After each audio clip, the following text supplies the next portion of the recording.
Welcome to Retro Fanfic Retrospective, the podcast where we dredge up old fanfiction and expose it to the cold, harsh light of 2019. My name is Amato, and with me are... Tori. And MS-09B Dom. Yes, but unbeknownst to us, someone else was deployed to Earth to review this fanfiction. For some reason, they weren't telling us that. I don't know why. Well, that's the problem with Operation Meteor. Everything goes wrong. Why wouldn't you just tell the pilots that other pilots are also going to be there? Everything went wrong. Anyway, would you like to introduce yourself? Hello, I am Chris.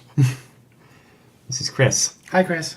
Chris is my sibling That's who has right. come on to the podcast today to help us out Yes. because our memories of this particular franchise are a little shaky. My memories of this particular franchise are non-existent, so Chris being here is significantly raising our level of Gundam Wing knowledge. Yes, thank you Correct. so much for coming on. Of course. Highly appreciate You're it. welcome. Yeah. But Tori, both you and Chris were super into Gundam Wing back in the day, unlike Dom and I. Yeah. What were your experiences with it from ages past? Well, I think we both watched it around the time it was coming out on Toonami, right? Yeah. We were pretty young. Extensive amount of watching the dub was the first Yeah. exposure I had to Gundam Wing. I feel like I was maybe 12 and you were 10. Does that sound right? I mean, it came out in 2000, so that sounds about Okay. right. Yeah. 11 and 9, I guess, technically, if It depends. Depends on when we started watching it. They aired that show for like 5 years. yes. So, Well, we loved it. I mean, I loved it. And actually, I recently rewatched some of it and Endless Waltz, and it really holds up in a way I didn't expect. I feel like I went through a really critical period with it in college, where I was like, this isn't like, as I don't know, the characters had these flaws that were very unappealing. I feel like I come back to it and I'm like, well, they're child soldiers. Like they're actually doing pretty good. yeah. And I mean, I feel like a lot of the ways that they function, while being very different from how a normal person functions, are actually useful to what they're trying to do. Yeah. Now, I don't know anything about it. Was this one of those good dubs or one of those notoriously bad dubs from the era? From what I recall, it was more on the side of being a good dub, but Yeah, I think it was fine. yeah, it's been a long time since I watched it, so those of you who go out and watch the dub now, based on this recommendation, do not blame me. Yeah. I watched most of Endless Waltz gearing up to this in the dub because I figured that's what the writer probably had to. And it seemed like a fine dub. Duo sounded like he was like 25. but- Yeah. Duo has the deepest, or is it Duo or Troa has the deepest voice of any? No, maybe, hang on. It's I mean, Troa should have the deepest voice. yeah.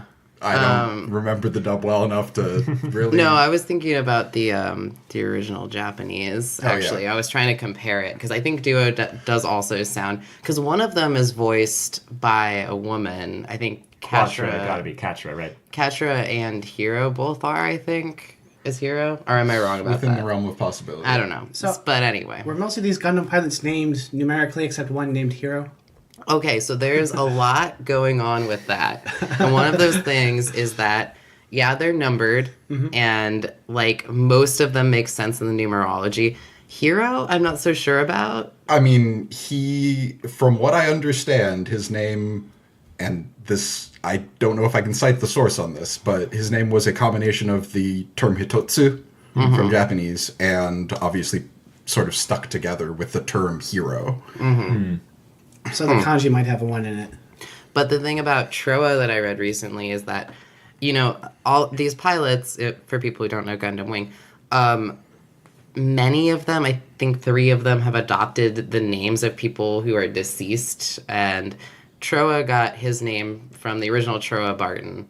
But apparently there's some evidence that as a child, he was supposed to be named Triton Bloom, and Triton being like 3, like would actually fit well for the 3, but that's like where the primary evidence comes from.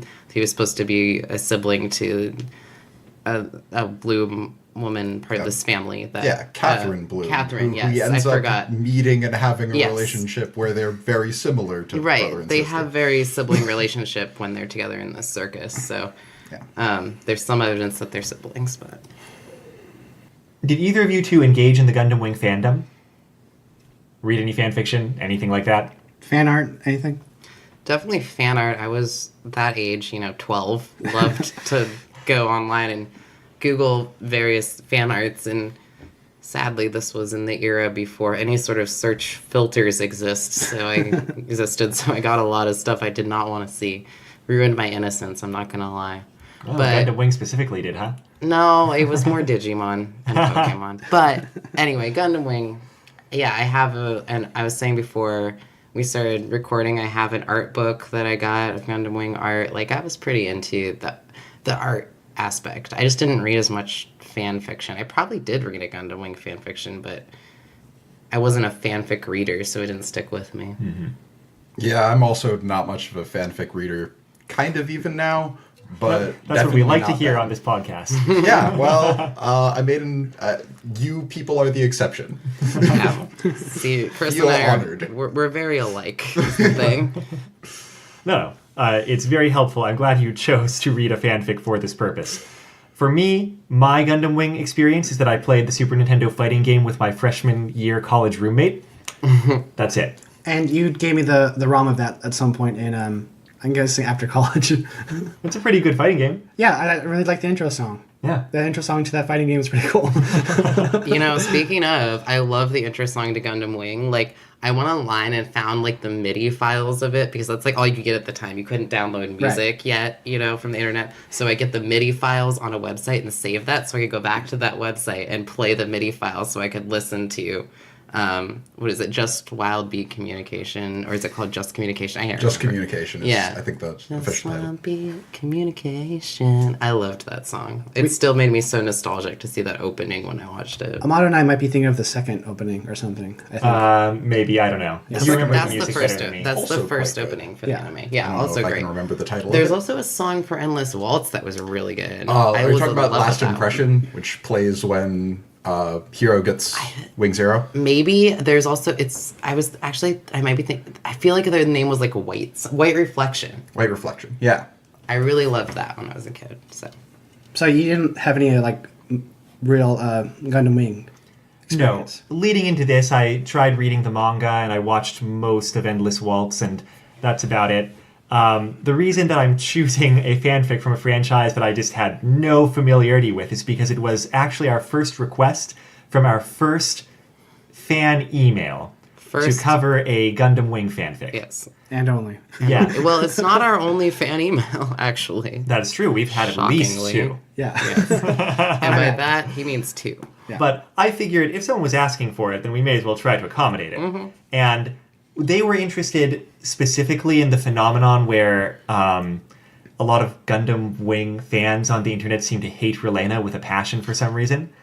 And the fanfic I chose, because I was choosing a good fanfic, did not really show that.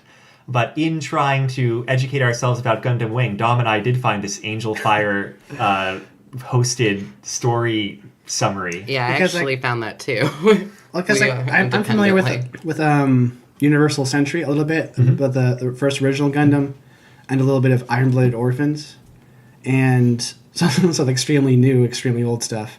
And so a lot of the stuff in the middle, I missed at the time. I didn't have cable growing up. I was actually kind of envious of people who were fans of Gundam Wing. And so I was looking for something comprehensive to explain to me the storyline. We came across this Angel Fire site. It is a little partisan, you might say. Yeah. Here's a quote. She's. I say she. I was just assuming the author is female. I have no idea. I should not make that assumption. Actually, there was a They- lot of dudes who wrote about Gundam a lot more. That's true. I just had this internal assumption that the people who hated Relena were not the dudes. Oh, no, they were totally the dudes. Okay, Like, fair not enough. always, but it was everybody. And I still don't completely understand why. But one thing I do want to say is that Gundam Wing it's kind of on the map for having a much larger female fan base than any of the other Gundam series. So, I mean, that's pretty cool. Yeah, it's definitely actually. known for that. Yeah. This summary is kind of I couldn't read it too closely. It's kind of stream of consciousness, but they tend to have their most impassioned comments whenever the subject of Relena comes up. First, for example, in this summary, Hero enlists in a fancy school where Relena, I hate her guts just like Selphie, goes. Selphie from Final Fantasy In VIII. parentheticals. Yes, in parentheticals. She's curious, so she tries to invite him to her birthday party. He says, I will kill you. Good for him. I would have done the same thing. Like, okay, Like every time she's mentioned. No, I'm sorry. I just want to stop right there and say that I read that part too, and that's kind of where I stopped reading because I was like, why? Why would know. you say I'd kill you to someone who tried to invite you to their birthday party? Like, that's a really nice thing to do. Also, that first comment got me. I hate her guts just like Selphie. Now, I can understand hating Selphie from Final Fantasy VIII, but I don't know why you would hate Relena in the same way, because they're totally different kinds of characters. I know. They both talk about trains too much. Do they? Not at I all. do. Yeah, I remember when Relena was just going on about how awesome trains are. Yeah. Yeah, at some point I do want to discuss Relena hate, but because I don't get it either, I really don't. But we can probably come back to that, I guess. I experienced enough Gundam Wing that I think I sort of understood the fanfic. The fanfic for today is called Anatexis. It was written, or at least started to be written, in 2000. I think it took more than the year 2000 for the author to finish. It was written by Alex Ecinz. I don't know how to say it. Alex Ekins. It's pronounced Dormians. Exactly. It's just snake backwards. Some author named Alex. And we are providing a link to the website. It is still hosted on the author's website, their own personal website. We're providing a link there at bit.ly/rfrwing. So you can check it out. It's a fairly competent website for the year 2000, seems to me. Looks nice. Still looks pretty nice. Yeah. Actually, yeah, it's very clean. It's shocking that it actually is from the year 2000. Yeah. And the author, I say that. Actually, I don't know that it was from the year 2000. It might have been recreated or updated later. The author wrote a lot of Gundam Wing fanfic and a little bit of Middle-earth and a little bit of random other stuff. The premise of this fanfic is that it's coming out of Endless Waltz, the Gundam Wing sequel. But the villain of that story, one more time, Marie Maya. That is my Miramaya? recollection of the pronunciation. Miramaya? My recollection is Marimea. Marimea. But I think that's the dub pronunciation for all intents and purposes. So I'll just call her Double M for this whole fanfic. Eminem. Oh no. Eminem. Good old Eminem emerged from that victorious. just stop. We could just cut to Slim Shady. I'll just go with Marimea. God damn it, I Tom. don't know. Now, this is what we need a superfan for. Chris, were you able to identify exactly where in the continuity of Endless Waltz this fanfic diverges? Actually, yeah, I think I can kind of tell. They only ever really hint at it. Like, events of Endless Waltz get mentioned, a lot of them line up. It feels like where this diverged was specifically in the fight between Wu Fei and Hiro Yui. I got that impression. I hadn't even seen that in Endless Waltz. It seemed like that had to be the point. Wu Fei has like important flashback towards the end of the fanfic to that. Actually, there's frequent mention of it, including the important flashback at the end. There's frequent mentions of Hiro and Wu Fei's fight in that particular context. So yeah, I think that's a good intuition. And basically, what happens in the original is that Hiro refuses to fight Wu Fei and Wu Fei stands down. Is that it? It's fairly close to that. Yeah. I mean that's sort of how it works. In that fight between Hiro Yui and Wu Fei, there's actually a difference in the dialogue. When Hiro mentions that the Mario Maya's conflict will just continue the cycle of violence over and over again, Wu Fei, I believe, asks him, in response to Hiro, Wu Fei says that humans don't change.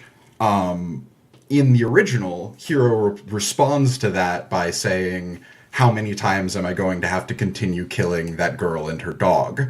Which, to me, was a very effective line when I originally watched Endless Waltz, and sort of still is now. In this, he just says that he won't fight a madman. And in both of them, he stops fighting and falls into the ocean. But in this one, I feel like the implication was that line also changed Wu Fei in Endless Waltz, and in here, just saying that he's a madman didn't have that same effect on Wu Fei, so he continued to follow Maria Maya. and fought against the Gundam pilots, thus defeating them, and therefore resulting in Marima's world nation order. What's it called again? The World nation order. World Nation, yeah. The World Nation. And she set herself up with the title of dictator. Now, it's a bit of a difficult fanfic to talk about chronologically because it's one of those things where there's like 5 different plot threads and then they all come together at the end. Yeah, very Gundam Wing-like. Like Love Actually sort of thing? Yeah, it's just like Love Actually. Exactly, I couldn't even tell the difference. Similar in tone also. No, in tone, it's a fanfic where I've read dark fan fiction, but nobody is happy in this fanfic at any point. Now, this is an interesting point, actually. This is one of my notes was, like, I thought the characters were just darker in this fic than they are in Gundam or Endless Waltz. Like, they had almost no interpersonal banter, and it was like they felt so alienated and cold. Like, it's weird to think that anything could be darker than the child soldiers of Gundam Wing. Yeah. But they almost brought a greater darkness because there wasn't any humanizing in a lot of ways. Like, it was humanizing in the sense of they're, like, very troubled and tormented. But it was more about their traumas than it was about their, like, hey, occasionally we crack a joke. Nobody cracked a joke. How dark was the original Gundam Wing? It's dark kind of under the surface. Like, the characters, the 5 pilots, sometimes really engage a lot, like just 5 teenagers hanging out. Not as often as, like, Sailor Moon, but there's also a lot of light moments where they come to a realization of their own trauma and they rectify it and they bond with each other more, or they decide, you know, the reason they fight is for good or for peace, or they decide not to fight for a noble reason. And this, there was a lot more. And in Gundam Wing, actually, like, to go on, in Gundam Wing, there's actually, like, lots of digging into their trauma as well, which is why it's easy to see it as a dark series. But in this, there were no light moments to take away from that same dark digging into the trauma. Okay. Yeah, I can think of like 2 moments in the entire fanfic that are kind of lighthearted people enjoying each other's company. And one of them is like chapter 2 with Noin. Is that how you say her name? Yes. With Noin, like, kind of carving out a space of life on the, like, prison mining asteroid. So, you know, still not super happy. And then towards the very end, who is it, Sally talking to one of the Chinese, like, the Chinese rebel old man, whose name I forget, Lu Wen, I think Lu Wen? is his name. Lu Wen, like, yeah. they get to relax and joke a little bit. Yes. That's out of, like, 14 chapters and 2 epilogues. Exactly. Like, and it's funny because, yeah, like I said, Gundam Wing I thought was a pretty dark series, but it still had lighthearted moments, just like life. This was very dark all the way through, I think. But it makes sense thematically because all of the main characters, basically, are people who, well, almost all the main characters, are people who fought against this tyrannical government, lost, and have been suffering under it one way or another for the last, how many years in the future is this? 7? 7? 7. Last 7 years? I say almost all the main characters because 2 of the main characters are the tyrannical government. Well, for one thing, we do actually get a fair bit from Marimea's perspective, but we get even more from Wu Fei's. Wu Fei is probably the central character, if anybody is, of this fanfic. I don't know. I suppose. One of them, at least. Yeah, this kind of points back to, like, where, like, you and Chris were talking before, and Chris said, like, the Wu Fei's character is the central change, the central difference between this alternate future and the future that Endless Waltz implies for us. And that's a lot dependent on his battle with Hero, which haunts him. And it's interesting because, yeah, like, Wu Fei continues to be just as misogynistic and kind of frustrating as ever. Yeah, and weirdly, I felt like he had gotten over a lot of those qualities Yes. by the end of Endless Waltz, I or kind even of- by the beginning of Endless Waltz. Exactly. I felt like that was the thing. Like, it was Wu Fei's lack of character change almost that propelled the whole thing. And that's why he seems so central, I guess. I feel like in one of his internal monologues towards the end, he kind of thinks about having doubled down on the decision that he made, like, over the course of the past 7 years. At this point, when the fanfic is going, he's basically the only person who Marie Mea trusts. And he's not even dedicated to her ideologically specifically. Like there's kind of some tension where she trusts him but also wants to keep an eye on him because she can't quite trust anybody, because how could she? She's a tyrannical dictator with like no friends or family. And he keeps agreeing, like, no, I'll keep working with you for the X, amount of time in the future. But he never like commits to saying like, no, I'm with you for the long haul. And so that's kind of a source of anxiety for her in this fanfic. Yeah, actually, it's in the first chapter that she says they have an annual ritual of her asking about his loyalties to her. And she specifically thinks, like, oh, well, I don't necessarily doubt his loyalty, but a condition of the agreement we made is his freedom to leave at any point in time. So I have to ask in order not to feel insecure. That was a really interesting point, I think, actually, because she doesn't show a lot of insecurity in general. Yeah, honestly, I felt like Wu Fei's sort of being upfront about the fact that he wasn't entirely with the world nation order was potentially, like, given Marimaya's character, a source of comfort to her, because she knows, like, he's very upfront about how limited his loyalty is, as opposed to all of the other people who are betraying her secretly behind her back. Yeah, so she like actually feels she can kind of trust that. But then that means she kind of has a breakdown later on when she stops being able to trust him, when he's doing stuff going off and not telling her about it. And that's kind of like the most upset she gets in the whole fanfic, even when coups are happening. Yes. The other person she keeps around is, of course, Relena, who is just in a continued position like she was in Endless Waltz, kind of as a captive confidant. And at this point, 7 years later, she's kind of got some Stockholm syndrome going on, where she's like, well, Maria Maya's not that bad, probably. Maybe she'll get better. So I did catch the first episode of Gundam Wing. Did Hiro end up killing her like he promised? Yes, this is Zombie Relena, who is introduced halfway through the Gundam Wing anime. Sweet, I gotta watch this show. I'm making some assumptions. Yeah. No, the only reason, to clarify for a general audience, because I feel like even people who watch Gundam Wing don't get this, the only reason he says I'm going to kill you is because she knows too much about him. Like, he was revealed as the Gundam pilot, and he has to kill her. Now, telling her he's going to kill her seems really ridiculous, and I don't know why he did that. Seems kind of... But he was doing it for, like, very practical reasons. Not to defend murdering people, but, like... I think it seems really weird if someone's just like, hey, I just met you, I'm going to kill you, if you don't have that context. Yeah, that's the kind of thing you say after someone invites you to their birthday party. And that is how I've responded to birthday parties. He's not just being a jerk. Like, he's just really emotionally stunted and is like, the reality is I will have to kill you at some point. Hey, I just want you to know. And this is crazy. I'm not sure it's even that, like, Hiro's character is so much about the greater good, about doing what is necessary in order for the mission to be accomplished, that he's thinking at that point, right, of course, it is still a little bit weird that he's telling her, but, that's the least consolation that he can give to someone that he's going to have to kill. No, yeah, that was like exactly my point. Is like, it's totally messed up. It does make you a very he's not doing it to be a jerk. He's doing it because he thinks that he has to kill her, and he just wants to let her know, hey, that's gonna happen. And sort of what's comes up in Endless Waltz and was revealed in episode 0, the manga, if people have read that, is that a lot of the conflict in his character is between having to sacrifice other people in order to accomplish his mission, in order to reach the greater good. That's sort of why he says the line, how many times am I going to have to kill that girl and her dog?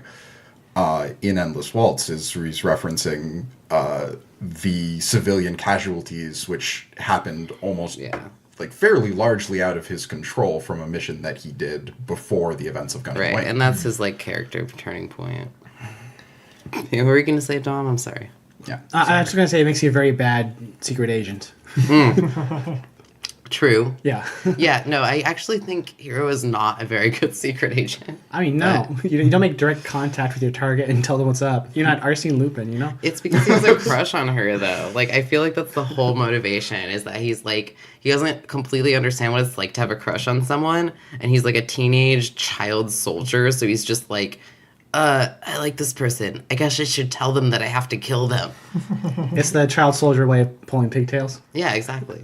Now, speaking of secret agents, but better ones, the former preventers are kind of all main characters in this fanfic, and they end up kind of being the core of the rebellion against Marimea's world government. Them and what's his name shows up with the blonde hair and the being a peacecraft. No. Oh, Zex. Zex Marquise. Zex Marquise. What number is that? 6 in German. Oh, okay, great. Yeah, so Zex kind of joins in on the rebellion later, and he's kind of chilled out. He's just like, no, I'm just being a rebel. I'm less likely to just mysteriously not give all the information I have or whatever he used to do. It's very Zex. He's just, yeah. Shows up, presumed dead. Yeah. That's about his character, really. That's really his character. Goes to do something to defend his sister, who is Relena, in case y'all didn't know. Spoilers for Gundam Wing in this Gundam Sorry, fanfiction podcast. wait, I thought we already did our spoiler alert. Hey, we're reading a fanfiction about something. It's gonna get spoiled if you haven't read the series. All right, there you Not go. only is it a fanfic of something, it is a fanfic that takes place at Post the end of the series, yeah. series. And then how do you say his name? Katra. Katra. Katra is the other person who ends up being core to the rebellion. And what's he been doing in this? What have any of them been doing? Noin has that whole chapter 2 subplot where she was kind of sent to a mining, what do you call it? Prison work camp for years. Work camp, yeah. And kind of manages to eke out a role there such that she even stays on afterwards. The administration of the war camp is like, hey, you served your time, but can you stick around and just help us keep running it? Wait, is that what happens? Because I thought it was more like a conditional thing, like, you can be released if you continue to work for us. Maybe I read it differently. Well, that's how I read it, because that would make the most sense. I thought she why actually would you served out her work? time. Yeah, I don't know. It makes more sense. I think that this bugged me regardless of which of those reasons was true, because that seems very out of character for Noin, especially Noin at the end of Endless Waltz. I feel like the more reasonable option was that Noin, recruits everyone in the prison, becomes a space pirate, and then we basically just have Space Captain Harlock running around in So that would be great. That sounds cool. Can I just say, though, that I loved Noin when I first watched Gundam Wing. She was this hero to me because she has this whole thing about, this differs from my current ideology because of the whole soldier issue, but she said, soldiers don't have gender. And that was, her whole thing. Doesn't exist on the battlefield. Right. And that was her whole thing. And it, in a very misogynistic universe that Gundam Wing has created for us, especially when we have very misogynistic characters like Wu Fei and all of the old men, and Hero is too, almost everybody is, they're pretty, Hero marginally, he's trying to always protect Relena, and I think he's trying to protect Relena specifically because it's Relena. I feel like Wu Fei is definitely a misogynistic Yes, he's very asshole. explicitly. Anyway, my point is that, her character was just what's up?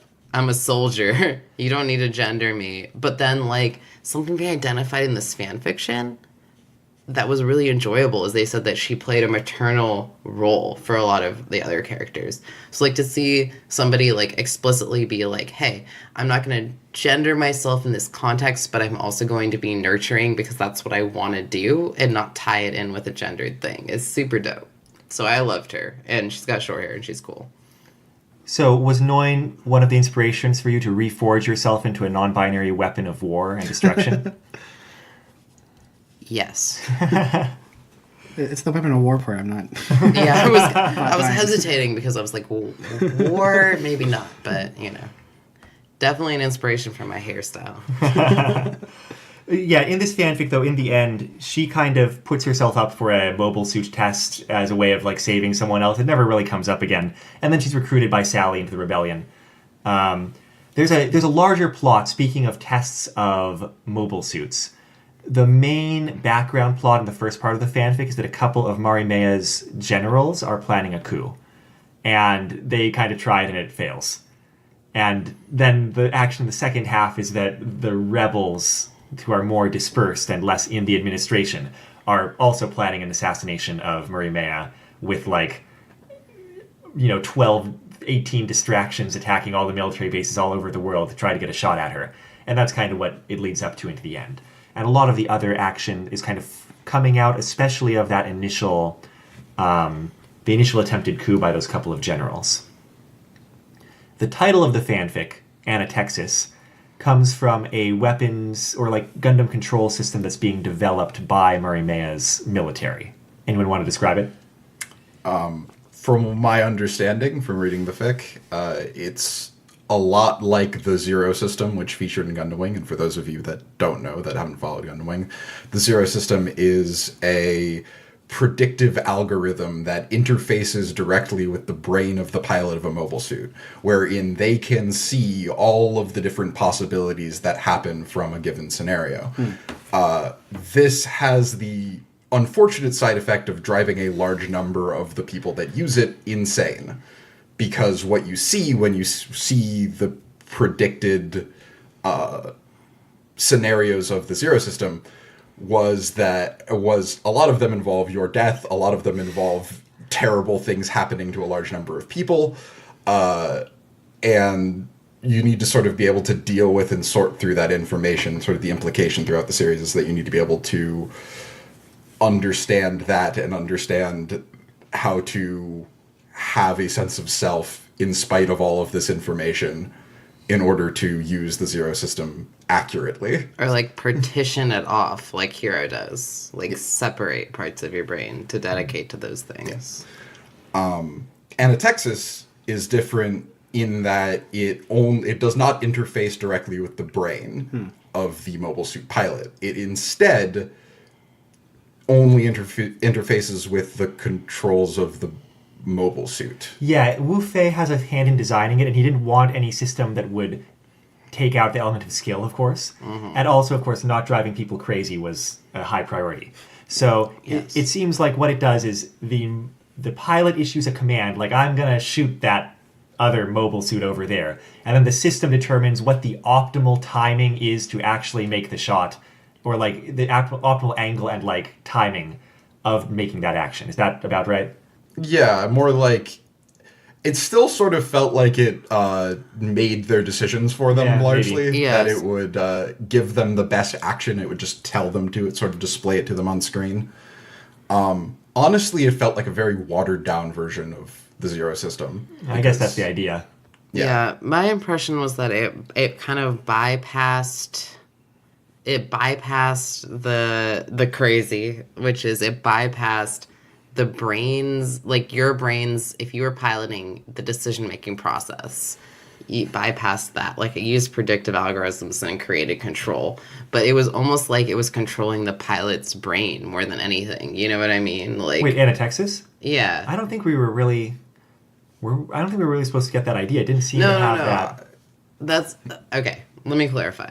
What I mean is that it was more like, maybe not controlling the pilot's brain, but more like instead of the pilot having full control of the system, it could access the pilot's brain to like bypass the predictive element and then create its own decision. Is that correct?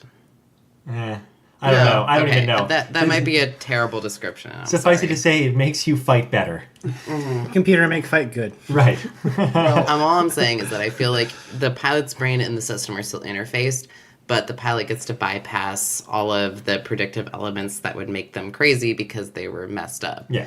Definitely And doesn't for do that that. reason, the system acts a little more automatically based on the pilot's own brain function. So it's not like it's controlling a pilot's mind per se, but it's like acting off the pilot's input, their brain waves essentially. Yeah, I feel like that was a pretty accurate. I'm not sure whether or not it definitely read their patterns of movement. I'm not sure whether it directly read off of their brain. Probably makes sense. The Zero Sure. system can do that, so that would make sense. It was a little confusing, I guess. Now, Anatexis isn't the biggest deal in the plot of the fanfic, honestly, but towards the end it becomes kind of a time limit for the rebellion where, like, oh, we've got to strike before this gets installed on all the enemy mobile suits, because they're just now kind of putting it into mass practice. Tori, you were about to describe the groups at play here, like who the villains are or who the antagonists of each other are.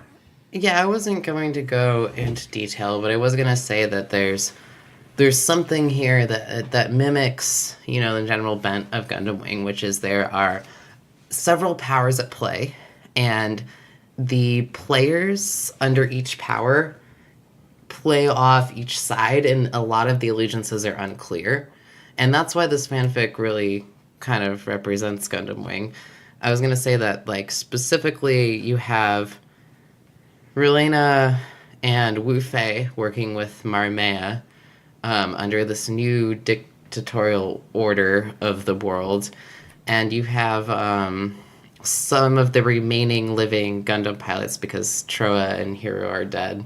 Supposedly. Kind of theoretically. Yes, supposedly. They introduced that fairly early Yes. on, that all of the Gundam pilots and Zex were dead, and my Yes. immediate reaction to that is either this writer is bad or none of them are dead. Yes, so we'll see how that plays out, I guess, as we go through. But yeah, you have Duo actually has become an alcoholic and is dealing with a lot of stuff, but is like kidnapped and kind of forced into the rebellion by being put in another suit, right? Is that correct? In a...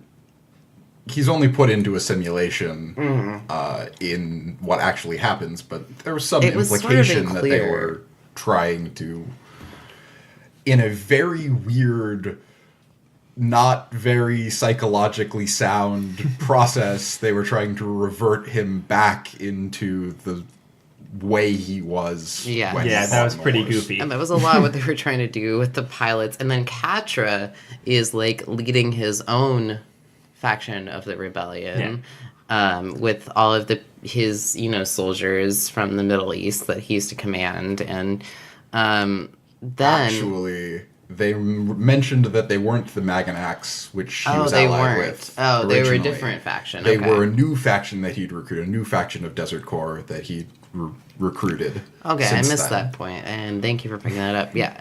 And then there's also the corporation power, which is always the one that switches sides. What's the there- corporation power in this? So in this, it's a little more subtle, and it was actually a little hard for me to pick up on, but like there's Dorothy's husband, Oh, right. and that who's like a very wealthy person, and he doesn't play a huge significance in it, but he like tries to have his own little political ploy, and it doesn't really work out. Leroy something, Westcott, I believe. Westcott, and then now correct me if I'm wrong, but there's also another like rich player from the Barton family or related to the Barton family. Is that correct? I will go back in. If there was something like that, I just glazed over it. Yeah, I must have. I don't know. That's true. I might be wrong. My point is that there were some, now not significant players, like there in Endless Waltz there was a significant corporate power, obviously. But in this there were some there were so many characters, and there was a lot of like rich people trying to get their thing, and it didn't really work out for them quite as well. A lot of the kind of rebel stuff going on, it doesn't end up being that important because there are these various factions and or groups of rebels, and they end up having to make contact with each other, and they do, and at the end they're just cooperating. And there's really nothing that complicates that process in the story that I can remember. Yeah, I mean, I think that maybe the author's intention, and this is very speculative, was that sort of their meeting up would be sort of a difficult process to go by, and maybe he didn't have a lot of plot to go into that, so they just sort of ended up... But yeah, in the end, they did sort of just end up, realize that they all know one another. Hey, let's and all had rebel together. Fought together before, Yeah. so... Rebel. If we're following threads, we haven't talked about what actually was going on with Hiro and Troa, right? No, not at No. all. They were... So one of they're the... dead. Yeah, Very they're dead. That's Definitely dead. It has never happened before that any of these characters has been presumed dead and then come back to life. Hiro Yui was dead to begin with. There's no doubt whatsoever about that. Well, the Hiro Yui that is the political figure, he's definitely dead. For those that don't follow Gundam Wing, Yes, Hiro yes. Yui's named after a politician. I'm not going to If you explain this don't- joke anymore. If you don't follow Gundam Wing, I'm sorry. Go listen to another episode. Like, this is not the episode for you. But Hiro and Troa are kind of... They were snatched up off of the battlefield at the end of the previous war by one of Marimea's generals, who was one of the ones who's in this coup. And he's kind of a a Gundam pilot fanboy, obsessed with like pilots, both kind of as individuals and as a means to like gain military power. So he had them in a tank, and he was going to hook up their minds to Gundams to remote pilot mobile dolls, right? He was going to hook up their minds to mobile dolls, and never really got that to work. And he's also the one who was behind capturing Duo and trying to pop psychology him back into being a pilot. And Duo, it really doesn't even work in the fanfic. Duo manages to bust out after like the first time they try to put him in a Gundam. He's like, wait. Like, he never really lost his sense of self properly. And he just busts out, and then he's wandering around the world until he comes back in the last minute to kill Wu Fei. That's Duo for you. Did they try to trick him into a Gundam? Yeah, they tried to trick him into a Gundam. They're like, Yes. hey, you're actually 15 again or whatever, and there's enemies to fight. And he's like, and okay. they had recordings of Hero's voice, like, prompting him to fight these opponents. It's very low budget. Yeah, I but remember- the funny thing is that, like, this is why I wasn't sure if it was, like, a simulation or not, is because he realizes he's actually fighting a real opponent at one point, and I was like, he's I'm not... also fighting another also opponent that is a fighting human someone, in another yeah. simulator. Right. Everyone seems I to think see. the only way to test Gundams is to actually have them fight real people. I guess that maybe that's true. Whatever. Yeah, well, there's such, like, I think that's probably there's true this for most weird military equipment. thing with Certainly Gundanium spends as an element. explains some of the spending in the military. Yeah. Yes. They got to make whole new ones in order to put child soldiers in and then put it in the battlefield Yeah. Right. Exactly. without practice or warning. Well, admittedly, the Gundam pilots did have a decent amount of knowledge of how to fight and how apparently how to pilot mobile suits. before Even they to got like into repair them to some extent, don't they? them. Well, Yeah, yes. Troa is Troa's- apparently. Troa worked for a long time repairing Gundams. He was also a child soldier with a mercenary group Yeah. before he ever piloted heavy arms. Yeah, but before he would piloted heavy arms, and this is revealed in Endless Waltz. Well, it's not just revealed in Endless Waltz. I mean, they elaborate on it. That in Endless Waltz, he's like working maintenance and repair before the real Troa Barton is assassinated, and he chooses to take on the name Troa Barton. He's not assassinated. He's killed by the He's shot by the assistant to the engineer of heavy right arms. because The assistant he, to the engineer. Well, because the real Troa Barton decided that he wanted to take over Earth instead of just being a rebel from the colonies. Actually, this was the entire original point of Operation Meteor, was that he was going to carry out Operation Meteor, which was being partially funded and founded by the Barton Foundation. And he was going to carry out the orders as intended. All of the engineers to all of the Gundams decided sort of together and separately that they didn't want Operation Meteor to occur because it would have been very, very bad. The original Operation Meteor involved dropping a colony onto the planet Earth Yes. and then taking over using the Gundams in the ensuing chaos. So they didn't want that because that would have been an immense loss of human life and ecological devastation. So they bad replaced things. Troa Barton. They killed Troa Barton and replaced him with Nanashi, which is the current Troa Barton. No name. No name. Yeah. Triton He became Bloom? Yeah, well, that's theoretically who he was born to be. But if we go with that theory, he would have been taken away from his family when he was 2, I believe. Yep. Anyway. Well, I can barely keep this fanfic in my mind, much less things that actually happened in Gundam Wing. Yes, we're sorry. So- I feel like we've talked more about Gundam Wing than we have about the actual fan fiction. Yeah, it's fine. Like, but we should see if we can actually coherently talk about this fanfic, which I know is difficult. It is It really is. difficult. It's just so many things going on. To be honest, I Let's almost do feel like it- this fanfic is more complicated than Gundam Wing was. Let's do a quick And plot I thread check. Sort of feel a little bit needlessly complicated, at least in certain points. In the end, a lot of the complexity just doesn't amount to anything. I yeah, agree. exactly. And so we've got our plot thread of the Preventers and Troa kind of wait, is that the one who's the rebel? No, Katra. Katra. I can speak languages. Katra and not Zex. Is that his Zex, yeah. Zex and the former Preventers coming together and getting all the rebels all lined up in a row. And We've got getting out of prison Yeah. by like becoming an authority, but then like actually escaping from that, and then somebody else escaping from prison. Actually, that happens Duo. later. We No, no, but also, Lady Une. I was Lady thinking of Une. Lady Une, but that happens a little bit later Yeah. than I think we're at. So anyway, We've got the plot. Well, we're not Point at is anywhere. that there are a lot of prison escapes in this series.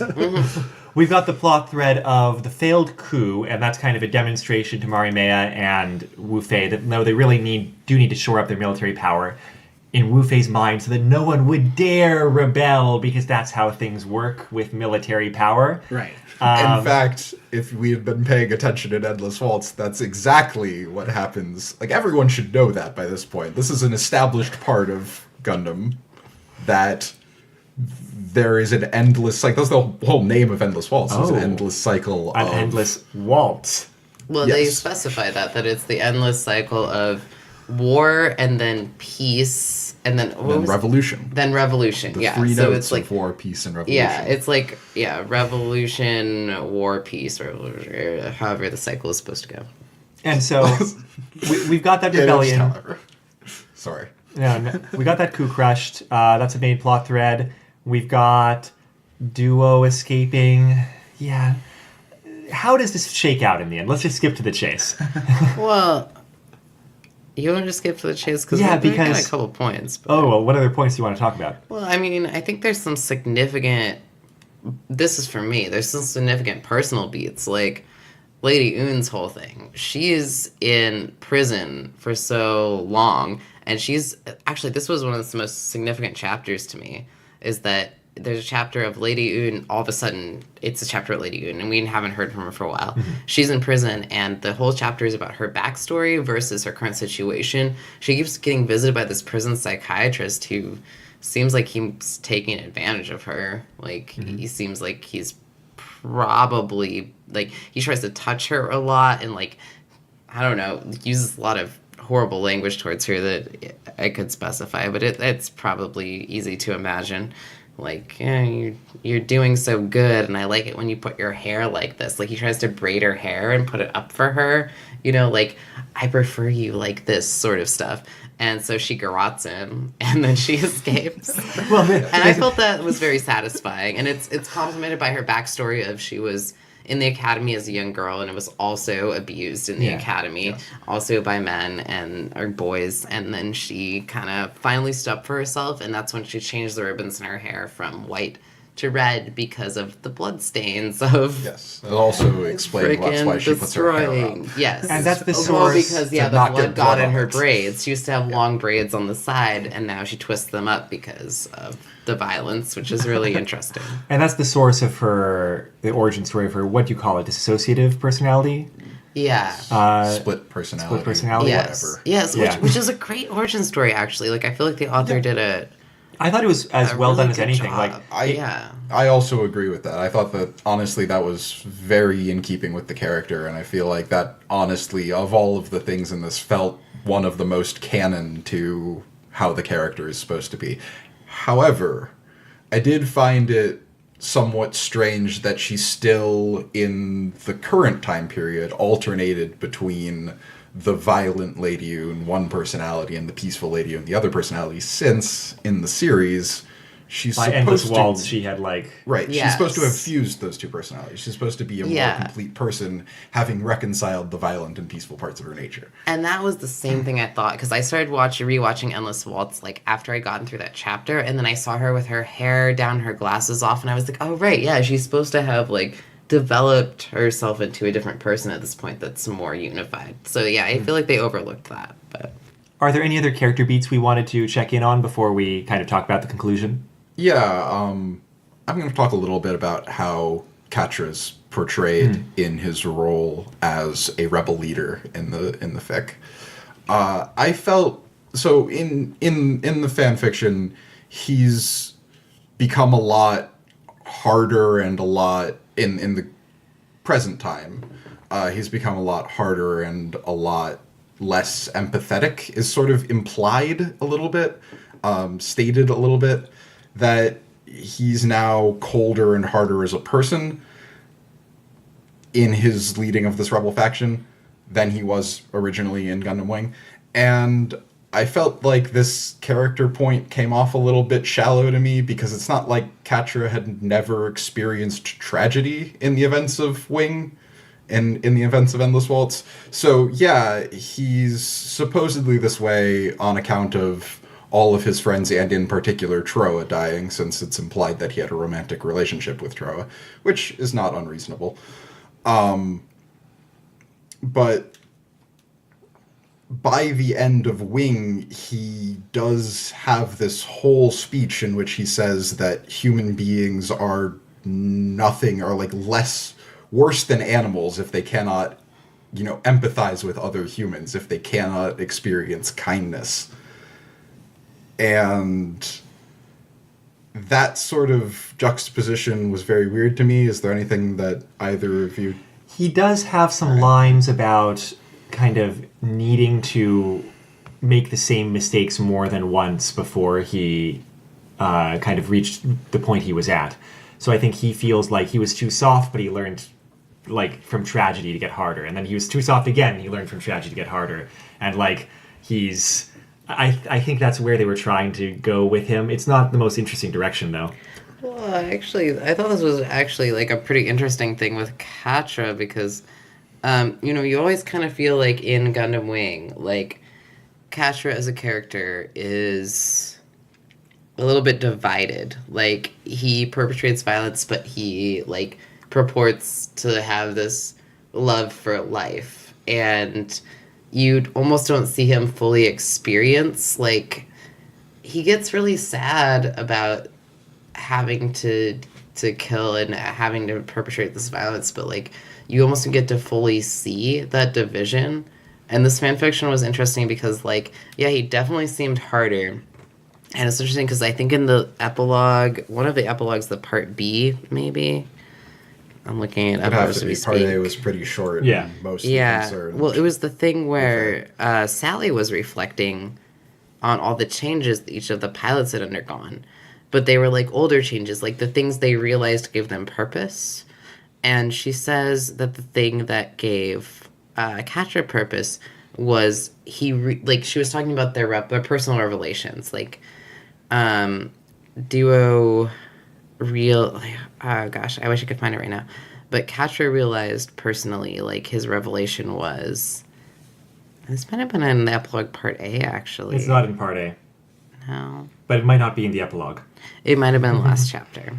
Anyway, my point is that Sally is reflecting, and she's thinking, I actually think it was the last part, of all of the pilots have had these revelations.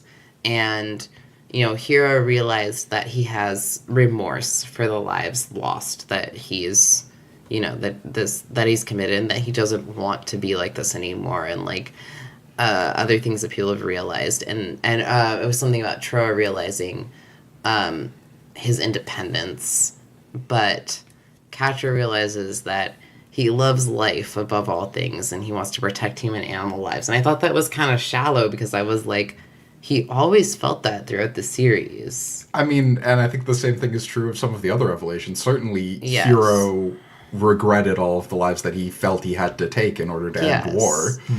And that was the whole point. It was supposed to be a very poignant moment, and it was just kind of funny to me because it also just doesn't describe how Katra's character has been. And I don't know if we identified all the pilots are supposed to be several years older at this point. Oh, yes. We did mention briefly at the beginning this takes place 7 years later. Right.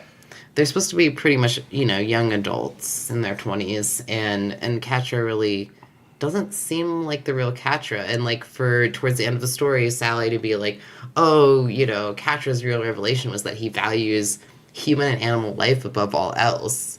And for him to act sort of differently in the story was kind of one major disconnects for me. Mm-hmm. Yeah, I'm glad that you felt that as well, because that was definitely what I was trying to allude to in what I was saying. Mm-hmm. And I feel like this came up at a couple of points in the story, that sort of the way that like Katra was the way that he was in Wing, in spite of all of the tragedy that had already happened to him. It's not like he hasn't seen people he cares about die terribly in war for stupid reasons. Like, his dad was killed by the Barton Foundation in the events of Gundam Wing, and didn't react to it terribly well, but he learned from that and he grew and he remained kind. Yeah. And that was sort of the profound part of his character, is that he was able to retain his kindness and gain strength from that kindness. Yeah, except that he continues to go on to pilot the Gundams, which is also a disconnect. So I don't know, maybe the author just had a hard time with that character. I don't know.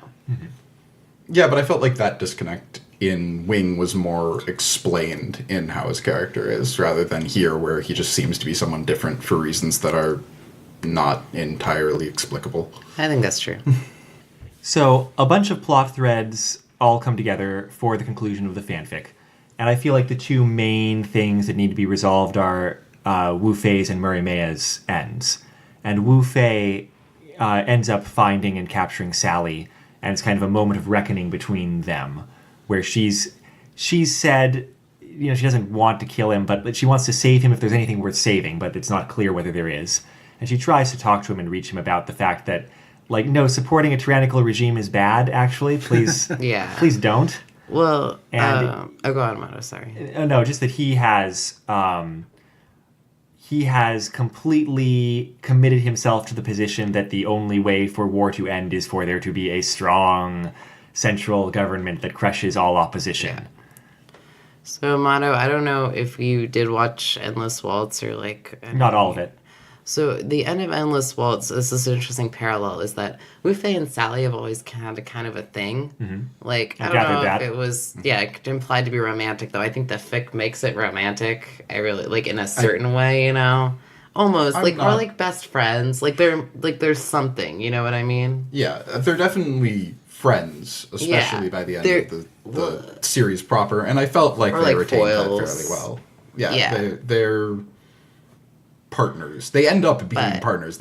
Wu Fei ends up joining the Preventers in the canon end of Endless Waltz. That was and they what I end was up being about to partners. say. Yes, is that they end up the very last scene where, like, at the end of Endless Waltz, the ending is like, and then there was peace and Gundams were destroyed and nobody needed to use mobile suits ever again. There's scenes for every Gundam pilot where they're doing something that's, like, nice and peaceful. And Wu Fei's scene is that he joins the Protectors and he rides around in a Jeep with Sally. And they, like, actually, it's kind of weird because it's supposed to be nice and peaceful, but they're, like, doing a weapons test, I think.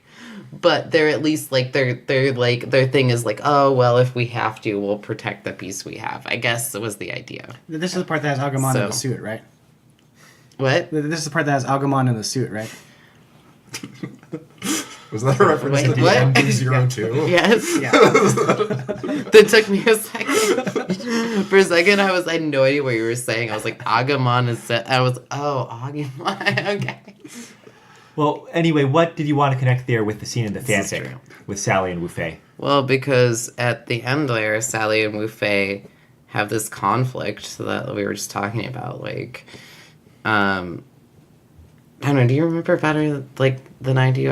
Any of y'all, like, Yeah, like, the gist of it is that Wu Fei, like, after Wu Fei captures Sally, and throughout the entirety of the fic, Sally's been continually insisting that if there is some redeeming quality in Wu Fei, she wants to bring it out. Yeah. She wants to be able Yeah, to but confront then him. he and captures wants to be her able to and he- understand. he's trying to, like, get information out of her, and it's Yeah. pretty aggressive. And she tries to, you know, talk him into joining their side, and it fails.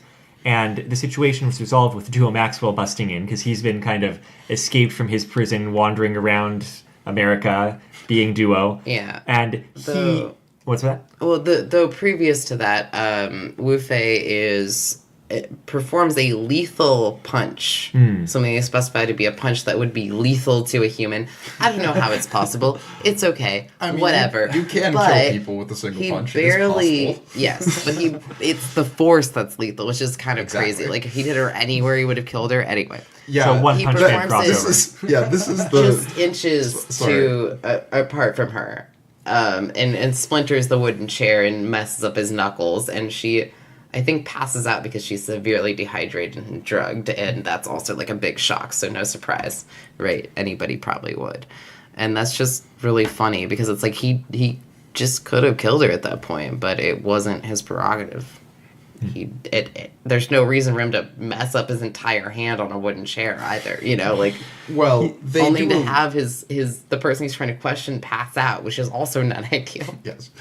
I mean, I feel like that was explained in that Wu Fei's character in this time period is having a lot of problems with anger. Yeah. Yeah. So this was a fully reactive thing in relation to what Sally was saying to him, as opposed to something that he was doing tactically. It's a funny reaction to the end of Endless Waltz. It's almost like, this is how it should have been. He's so mad that it's not how it should have been. I don't know. Well, he, at the very least, is not happy with himself, even with the things that he's espousing. Because when Duo comes in with a gun and is like, oh, I'm here to kill you, because how could you have turned on us and killed Hiro and killed, I guess he's just accusing him of killing Hiro specifically. Mm-hmm. And Wu Fei knows at this point that Hiro is in fact not actually dead. And in a millisecond, 1,000 futures sped through his mind, his being Wu Fei. Destiny, purpose, meaning. Whatever the path, it all ended here at the point of Duo's gun. He made his choice. Yes, said Wu Fei. His eyes cleared, the knowledge of what was imminent glinting in them. He is dead. And, he knows that he could have averted being killed by Duo there if he had wanted to. Probably, maybe. And he chooses to commit, suicide by Duo by doing what he knows will make Duo pull the trigger. And that's how Wu Fei ends in the story, except we've got a couple of epilogues, which we'll have to get to.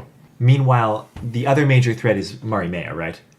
And so, in the war effort against her, the kind of stasis pilots who had almost died, that's Troa and Hiro, are remote piloting huge numbers of mobile dolls, and they're in some kind of half-conscious state, right? Yeah, They're not even fully. We should point out how they got to that point. I guess so. That was not a plan on Marimea's part. Oh, no, of course not. That's the factor that lets them win the war, yes. It seems like, because no one expected it. They were hooked up to this, the testing systems that former general had wanted to set up. Hold up. So Hiro and Troa's bodies are still alive. Right. And back to tanks. Yeah. Exactly, explicitly back to tanks. Keeping them alive. And this is something we didn't know. Everyone thought they were dead. Well, most people thought they were dead, except for the people that specifically, due to their clearance level, knew they were alive. And any readers who had a sufficient knowledge of these characters. But now, an interesting point is that their bodies have not aged. Mm-hmm. Yes. And we don't know why, but they also still have several wounds from their deaths. They've been healing very, very slowly. Correct, but they are still alive. So they create a really creepy sequence here where this guy, what's his name? This one agent goes down there. Yeah, Vanderwalls, Agent Yeah. Vanderwalls. Oh, yeah. He goes down there, sees these teenage bodies floating in their respective fluids, and feels all these creepy sensations, like something's invading his mind. It's very Lovecraftian. Oh, yeah, and then, Troa's eye, opens and looks at him. Yes, his single eye, because Troa's hair is always, famously covering one of his eyes. It probably has two, though, right? Theoretically. Though, There's an eye patch it's in funny there. because in the anime, when he, switches sides, turns his head, it's, different eyes that are visible. So one could assume maybe he only has one eye, but it switches sides of his head. It's like a quantum state. Yeah, or something. Occam's Razor just says that must be the case. I agree. Well, he's clearly just sprite flipping himself. That's what it looks like. That's a useful skill. Not true. So true. Anyway, yeah, there's this creepy thing around these unaging teenage pilots in their tanks, and it eventually results in this Agent what's his Vanderwalls. face? Felix Vanderwalls. I looked at his first name. And he dies at the end of that chapter. Yeah, because the mobile dolls that were set up there start moving. They start and moving. crush him underfoot. And they start moving because... Tell me why. I don't even know. Because the spirit of their mother come that's on. inside them. Because Hiro and Troa have collectively become a world-spanning machine spirit. Yes, their consciousnesses are linked. Consciousnesses are linked, and they are linked to the mobile dolls, just as the experiment intended. I suppose. And they're here to Yes. kick ass and chew bubblegum, and they're floating back to tanks and don't have bubblegum. And so all they really are doing, I don't get how they have enough awareness of the situation to know who they're supposed to be fighting, but somehow they do. So have a this sense is of mentioned identity, a couple right? of times. Is it? Is that there is Mary Maya's world order has created a collective, internal, supposedly secure computer system which spans the whole world, but you can't really get into it from the outside. So all of her facilities are hooked up to this system, but this system, it's hooked up to everything in the system. All of the cameras, all of the mobile dolls, all of you can access anything from anywhere in the system, which is just really the problem that they always have in sci-fi, which is you should have separate, secure, isolated systems. But supposedly, I think the idea, they don't actually mention this specifically, is that Hiro and Troa were hooked into this system and were therefore able to manipulate every part of it, because with their minds interfaced to the computer via the Zero system, they were able to effectively act as human computers. So they have a Gundam instrumentality project and they take over the Magi? Yep, that's about right, yeah. And that's what basically lets them win the war. And, like, Marie Maya manages to get into a bunker when the rebellion's acting, and, like, it's a Gundanium bunker, and you just can't do shit to it. And so, but except in the end they kind of can. Yeah, so, like, she's in there, and she's kind of freaking out because the only person she trusts is AWOL, that being Wu Fei. And, he ends up getting shot, and so he's not coming, even though she's like, she'll totally come. I was kind of half listening. If you would have told me there was a character named AWOL, I would have believed you. AWOL. It's a good nickname. Yeah. That should be someone's nickname. Well, my name starts with A. So, just throwing that out It seems like an aggro nickname for you. I don't know. there. She gets into a bunker. The war is kind of won on the basis of the mobile suits showing up and helping them, even though pretty much like every other rebel pilot in a mobile suit dies except for Troa. And Troa is using the Zero system. Sorry. Like Katra. Katra. Yeah, whatever. I confuse those two. They're both blonde. Yeah. Well, no, Troa's hair is kind of brown. Never mind. They're not both blonde. And it's a fan fiction, too, not a fiction. I mean, Katra's been piloting like a Wing Zero reconstruction. Yeah, he apparently, in plot that we glossed over because there is a lot of it's okay. We Yeah. can't hit all the little details. He reconstructed Wing Zero as a hobby. Yep. Well, it's part of his revolution, I think, to have Right. a Zero system. Yeah. It's nice to stay active, though, you know? Yeah. Conveniently, of course, missing the Buster Rifle, which anyone who has seen Endless Waltz will know would make it pretty easy to break into I Brussels. know, right? And of course, his Wing Zero is a small 2-scale plastic replica. So that's a bit of a problem, too. But, you glue it together, Yeah. you slap on some coats of paint. Yeah, I never get past like step one where you have to cut all them out and shave the bit. That's too That's much. Oh, rough. that is really difficult. Yeah. That's true. I like just snapping things together much better. Selling toys as Gundam Wing intended. Anyway, they kind of win the war militarily because of the help. And then, but in the bunker, what happens is that Relena does what you'd think she would do at some point and, like, holds a weapon to Marie Maya. And she's like, stand down, but she doesn't actually kill Marie Maya. And she's like, yeah, if you were going to kill me, you would have done that. She was a And hairpin to her temple, which is Okay, It's not just actually not very an good. effective way to kill someone. No, it wouldn't work. Well, But anyway, sufficient amount of maybe? force. Whatever. It depends on how sharp your hairpins are. Right. Little do you know, she has spent years sharpening it to a razor's point. You need like a 4-inch blade, I think, in order to kill somebody. Yeah, well, it was an interesting mimic to the to Endless Waltz in the original because of like the whole thing with Marimé at the end. That whole scene, actually, yeah. Yeah, it was a very much a every bit of mimic. it. So yeah, let's go over that scene more. Well, after nothing comes of that with Relena, Well, you're right. Nothing comes. Of what does come to something is Lady Un showing up. Yes. And I didn't quite understand. She had agents in there. She had compromised something. What? How did she get in? Much like Hiro and Troa, who were able to hack into the whole system of the world, because Lady Un had broken out of a prison, which is on the system, which is a government facility, which is in the system. She was able to access the facilities. I think the implication not exactly explicit, but she was able to access the systems even of the bunker in Brussels. Yeah, this is terrible. Yeah, that's internet kind Don't of- security. interconnect all of your computer systems. Yeah, That is the that's- lesson of this. Of this fan. That's a terrible bunker.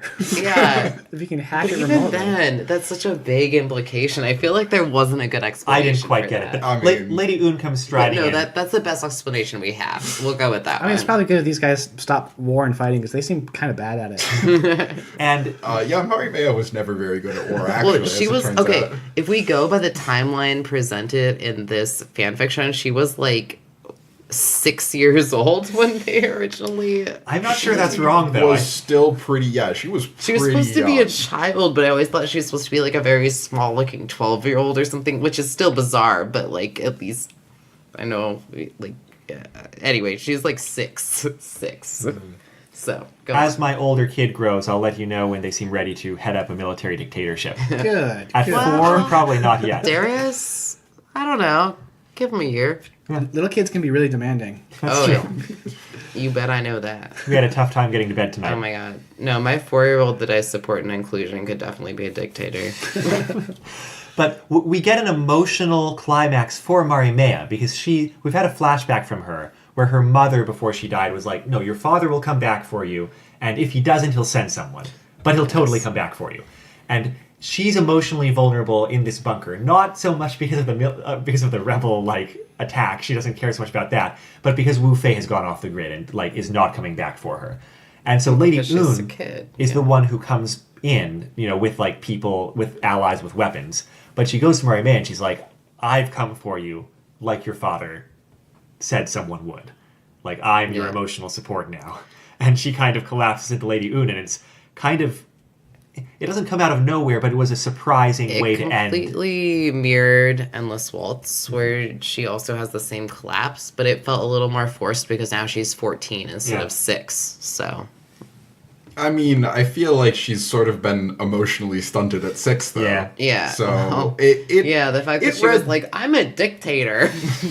it read somewhat accurately to her That sounds character. adorable. I know it's difficult with that character because, like, so much of the time, even in Endless Waltz, she's treated like kind of like an adult, but then eventually she collapses like a child, and that same thing happens. Well, so I think in this fanfic, and right. it does make sense. It creates it like I feel like this is Endless Waltz delayed. Yeah. Yeah, You that's, know? Yeah. that's exactly explicitly that scene. Yeah, I agree, exactly. and Like and to the me. themes are all the same too. It seems like of Endless Waltz. Yeah. It's just Like you said, of the cycles of Which is why it's so Of power and strange. such, yeah. I mean, I felt like in a lot of ways it was sort of, in terms of the philosophy, a little bit less profound. They weren't actually talking about, like, regardless of how well you think Endless Waltz discussed the theme of trying to bring about a lasting peace, this wasn't even talking about bringing about a lasting peace. This was talking about just ending one dictatorship. Mm-hmm. Yeah, but I feel like that almost might be a little more practical. I mean, we can get into that a little later. Let's Well, try to wrap up what we were. That's all I plot, I wanted to say guess. about the ending. I want to Yeah, get I into mean, the that's next part pretty much the because ending, yeah. there's 2 epilogues, and it's interesting. They're very different. I feel like they're less different in terms of what actually happens in them, and more different in terms of how they're written. And Yeah. at the end of part 14, the last part, it says epilogue possibility A or epilogue possibility B. They're not supposed to be compatible, though Which is they're really not weird. that different. Yeah, I was they're gonna say, how are definitely they compatible? Yeah, I was gonna say, how are they incompatible? They're incompatible because of what happens to Wu Fei in each of them. Supposedly. Well, I yeah. mean, I But- would like to point out that if you really were a dictator hated by a servant to a dictator, a lieutenant, Right-hand what's his dictator. actual position? Whatever.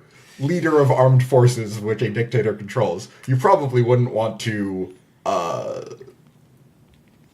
continue on in the world without faking your death. Yeah, well, so epilogue A it's like a high school student writing a history paper about a war is what it seems like. It's like very sophomoric, but winter history presentation, charismatic characters of the War of Liberation. And it's like, I didn't want to choose any of the wars that everybody's writing about, so I'm writing about this one. And he's basically like, yeah, so the world nation was bad, they say, and the United Council was good, but have we considered that Wu Fei was a super cool guy? It's like basically like some like proto-neo-Nazi high schooler being like, yeah, but weapons are cool though. Is there anything else to take from that? It didn't come off as quite that bad to me. It felt like he was like the writer, the character that was supposed to be writing this paper was a little bit devil's advocate, but not that he was doing it because he like fully believed. No, I'm exaggerating. But he ends his paper saying, "Another 100 years might pass before we remove ourselves further from our biases. By then, Chang Wu-fei may be seen as the hero, not the villain. For it is characters such as the colonels which make battle glorious, a soldier made immortal at 24. Wars create fame, peace creates obscurity." And I give him a B. Really? That's generous. Yeah, I was gonna say like C+. I actually felt like that paper. It felt like it was going somewhere, but at the end, it was just like, there was no point to that. Oh, also he doesn't cite his sources, so actually I'm going to have to knock him down a full letter grade. Oh, man. There Yeah. we go. Gonna say that. Peace creates obscurity. There's a lot of famous people that don't fight. I mean, like, This is true. Yeah. anybody, right? Yeah. Well, it's an interesting thing in Gundam Wing. Like, it's a lot about war versus peace, and whether war is necessary to preserve peace. And it kind of leaves it up in the air, I think. Well, yeah, I don't think. I mean, Gundam Wing is a fairly complex analysis of the scenario, but writers did understand that this is a very hard problem to solve. It is, They did not come to firm conclusions on really anything, because that was probably the best choice, really. Yeah. It really was, because it's a lot about politics and political intrigue. So, and it makes sense. I will say that I'll praise the writer. Like, I hated the ending of this essay because peace creates obscurity didn't mean a lot to me. I was like, I think that the character that's supposed to be writing this essay is, in a way, supposed to be an analog for someone who followed, like, Trace's ideas. Sure. Yeah. Well, I think they're trying to say our current time obscures what it would have been like to be in a warring time, I suppose, but it's hard to think of being in a peaceful time, It's hard to imagine what these characters would feel like in these times. But I will say that the author does a really good job of, like, creating, a feel of, like, of a specific character writing about a specific thing, a specific place, a specific time. Yeah. And they do a good job with all of the political moving parts throughout their whole thing. And presenting this as, like, a college or high school paper, probably high school. Jeez, I would have failed him. I know.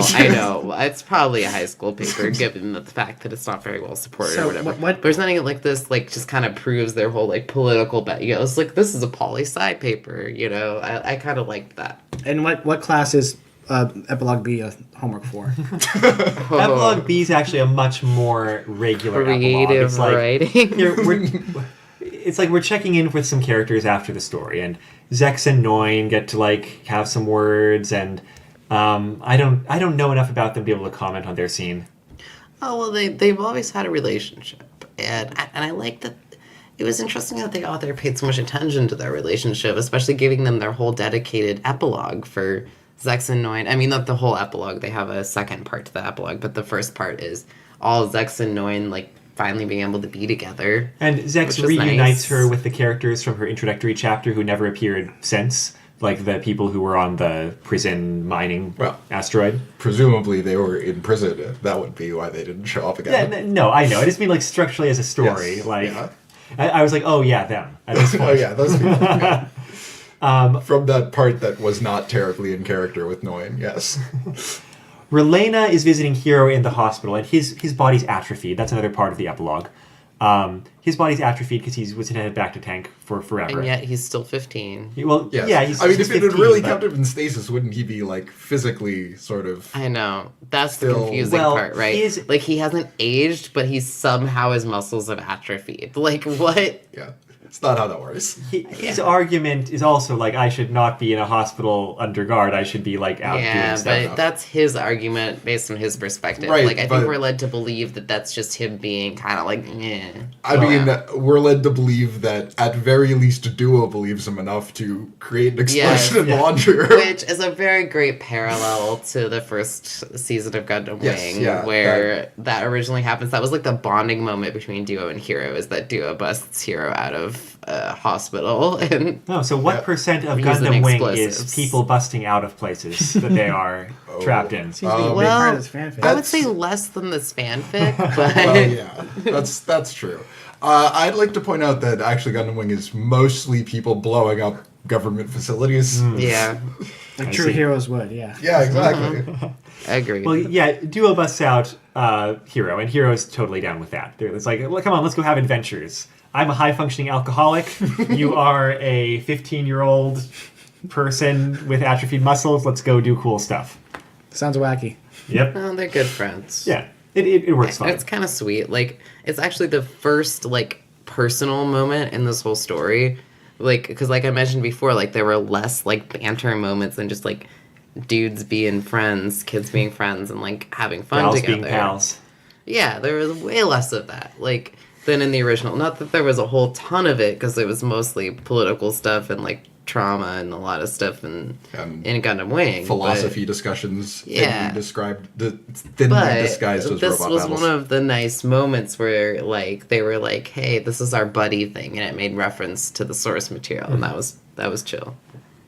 The third scene in the second epilogue is Katra and Troa, and here's where I, as someone who was not following anything, was like, oh, these two seem really emotionally close. Like, it's...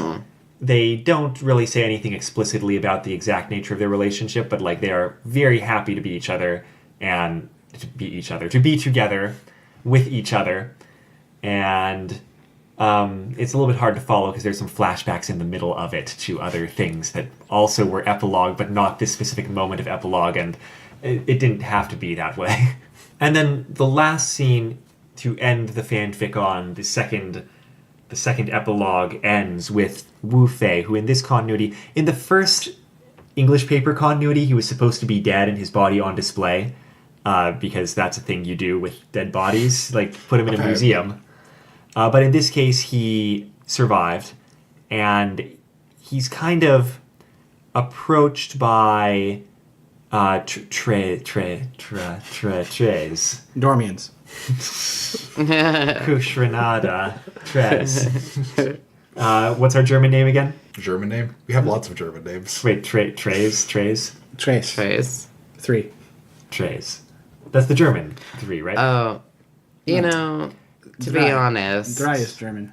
Oh, okay, Yeah. not Yes. try. Whatever. Anyway, this guy's also supposed to be dead, but he's not. Right? Isn't he supposed to be dead? Yeah, Trace is definitely supposed to be dead. Well, he's not dead in this So- epilogue. And yeah. he goes and he's like, "Hey, Wu Fei, good to see you. How about we go maybe keep on conquering the world or whatever? Like, just an option." And the culmination of Wu Fei's character here is that he's like, "No, I'm good. I will not continue to war given the choice." He says, "Thank you, Trace, for offering me the honor." Which for the is 13 in French. Yeah. for There we for go. the temptation of fighting for the sake of the fight alone. But my answer, my refusal, must disappoint you. A pause, then Treze's quiet laughter traveled to him from a distance. No, it was magnificent, Wu Fei. Thus was the ending, and Chang Wu Fei slept, waiting for the beginning. No, was this supposed to be like a vision that I he had? took that as a vision. Was it a Because, vision? I mean, Trace is supposed to be dead. Yes, Okay. Trace is very Trace was assassinated. I obviously just dead. assume, okay. Not I that just that's never assumed happened to a in- character that came back, but Right. Yeah, like that was the confusing part for me.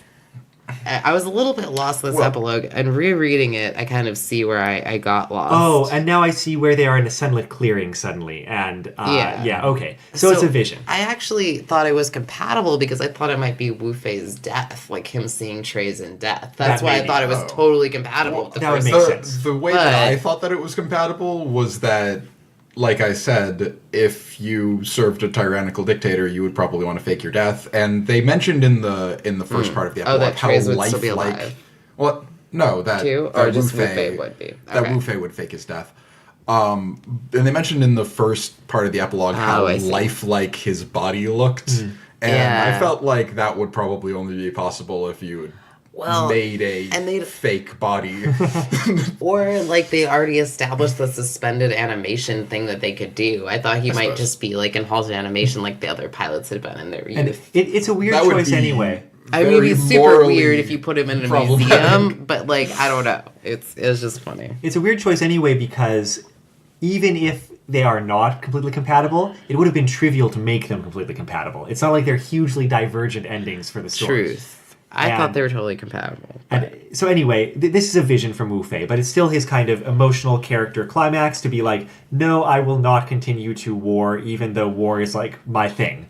And I'm going to set down my weapons, metaphorically. Well, yeah, because the whole point of Wu Fei's character in Endless Waltz was that he had fought Treize at the end of Gundam Wing and won in the duel against him, but hadn't really overcome his ideas and his philosophy. Mm-hmm. So when he was fighting on Marimea's side in Endless Waltz, he was sort of carrying on Treize's philosophy that there are a lot of different parts to it, but the one that largely is relevant is that in a world where peace has become sort of the way of doing things, it can often result in wars coming down to the press of a button, and without like actual soldiers actually experiencing war and fighting on the battlefield, the loss to human life becomes so so remote? Yeah, abstract? displaced from human experience. Like, you don't experience the idea of people dying when you press a button and all of a sudden a missile is launched and thousands of people die. And without that experience, with war becoming commonplace, then it will last forever. It will obviously last forever. There will be no way to stop it. I might be reading a little bit into Treize's philosophy in saying that, but I felt like that was definitely part of it. That's definitely Wu Fei, I think. I don't know enough about Treize. Yeah. Well, Wu Fei's thing is to be like a good soldier, but a lot of that has to do with his pride. So it's a little bit complicated. Well, we need to wrap this up, even though the fanfic being what it is, we've kind of lurched around the content. We have. Now, are there any final things that we have to complain about that we haven't talked about yet? In terms of complaints, I feel like I've addressed most of mine. I actually feel like I had pretty few. It was a good one. The only thing I can say is that it didn't quite fit the tone of the original in that it was darker, but I can't fully say that's an actual complaint. Like, I do think they handled the darkness fairly well. They might have put a little more, I don't know, like assault and bad things in it than they needed to, but I kind of always feel like that sometimes about these fics. So I think it's very common in fan fiction to see people going a little too very darker than the source material. Yeah. Not all the time, but it's a recurring thing. Yeah, but in terms of doing that, this fanfiction actually didn't do it very badly, It was just a little bit. Yeah, I mean, I didn't have any particular... Yeah, I felt like they dealt with the darkness pretty well. I think my major complaint with it was that, honestly, the real draw to me of Gundam Wing as an anime, and I've probably made this joke too many times in this episode already, hopefully some of which will be fixed in post, but is that the whole series is basically just people fighting in giant robots as a metaphor for a philosophy discussion, and I didn't actually get a lot of philosophy out of this. There was very little, like, people with well-developed ideas fighting against other people with also well-developed ideas, and that clash resulted in one of them being wrong about something in some way. There's also relatively little fighting in giant robots. That's also true, which seems very weird for a series which is almost exclusively fighting in giant robots. Yeah, this fanfic was like mostly like espionage and infiltration and some sort of like interrogation and kidnapping. Lots of that. A lot of like political intrigue, but you're right. Like less of the philosophical ideologies being espoused, and that was kind of strange. Now that you point it out, and to me that was made a little bit worse by the fact that some of the characters seem to have regressed in their philosophies somewhat, gone back to either how they were at like the beginning of Gundam Wing or even less than that. But there were definitely some instances where philosophy did come up, and those were appreciable. Well then, to close off this fanfic, what are the main things that you think are praiseworthy about it? Did you like the structure for me? I can start, I guess. Yeah, do I feel like I've talked a lot. That's the only reason I wasn't saying anything. Oh, well, I thought we'd established a pattern. Well, no, I mean, the problem is that I'm trying to temper my whole talking a lot thing, but y'all seem to think I should talk, so I guess that's okay. This one, yes. It's a philosophical disagreement. We need to get out the giant robots. Oh, cool. Yeah. I'm all for this. Well, as someone who was trying to stay oriented and not super familiar with Gundam, I'd say the writing is generally effective. I'd say sometimes they lose me on the flashbacks, but I think that's more because I'm not a good enough Gundam Wing fan, and less because it was inappropriate use of kind of switching between scenes or having flashbacks or that kind of thing. Yeah, actually, Amano, you're reminding me, I know we're supposed to be on the praise part, but you are reminding me of, a specific, not necessarily criticism I have, but, a certain point of confusion is that,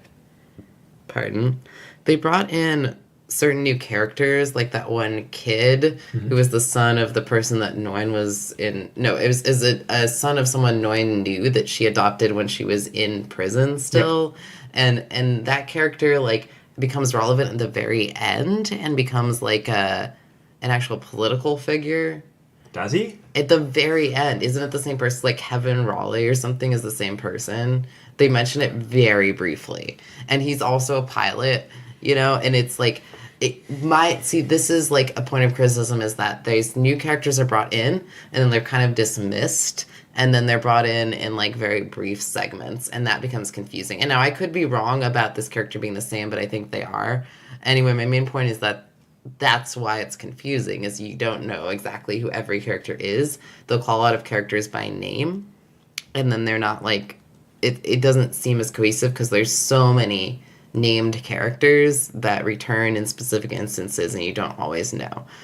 But I also think that leads me into a certain point of particular praise, which is having so many particular characters, having specific roles and playing all these political roles is actually a great part of Gundam and Gundam Wing, and all of Gundam series is that they're very realistic in the sense that everybody has a role to play and there are so many different characters being players for different organizations and they're all significant as human beings. And that's the great thing about Gundam Wing is it takes account and stock of all these political organizations and corporations and takes all of the people involved in that and makes them all real people. And this fanfic also does that to an extent. I think it could have done it a little more, but in trying to pay homage to that, I think it did a really good job. And that's actually what felt so Gundam to me. And now that I'm thinking about it, for a dark, bad end kind of post-series fanfic, it seems to like all the characters and it does not kill off any of them for shock value. Everybody's miserable in their own way, but no one is just off to make a point or to raise dramatic stakes or just to kind of show how terrible things are. The author is trying to do something with pretty much everybody. And that definitely did feel interesting going into it. Even when I didn't really know the characters very well, it seemed like everybody had something going on. Yeah, I mean, I did make that comment earlier about how when you heard that all of the Gundam pilots had been killed off, that it was either they were all still alive or the writing was bad. As it turns out, they were all still alive, and therefore the writing, there's at least some hope for it. Well, I wouldn't...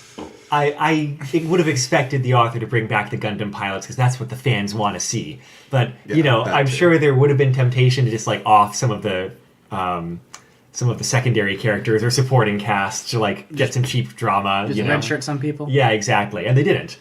And I think I appreciated that as well. That's also keeping most of these people are pretty much mostly made of iron. They did survive through several wars already, and pretty terrible things happening to them.